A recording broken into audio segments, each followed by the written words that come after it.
Hello বন্ধুরা, তো আপনারা সবাই কেমন আছো? আশা করি সবাই ভালো আছো। তো আমরাও ভালো আছি। তো ওই দেখো আমাদের আজকে যে রেসিপিটা মানে ঝোলের, এটা হলো গিয়ে মাছের, রুই মাছের যে ডিমটা থাকে সেই ডিমটা। তো কিভাবে ডিমটা বানাইতেছস একটু কই দে তারারে। কি দিছস? এটা টমেটো বাটা না নি? আর কিতা? আদা কুচি, আদা বাটা, তারপরে আছে মানে অনেকগুলা মশলা, সব কিছুই দিয়া এটা মানে এখন বানানি হইব।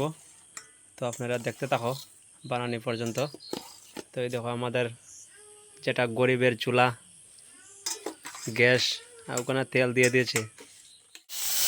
তো এই দেখো বন্ধুরা, এখন মানে এটা মানে যে কড়াইয়ের মাঝে দেওয়া হয়েছে, দেখো কীরকম বক বকে মানে করতেছে। তো একটু সময় লাগবে আর হইতে। তো আশা করি সবাই দেখতে থাকো মানে শেষ পর্যন্ত, খাইয়া টেস্টিটাও দেখাই দিব এটা কীরকম। দেখো বন্ধুরা, এখন আমরা টেস্টি করতেছি। বাও, অসাধারণ।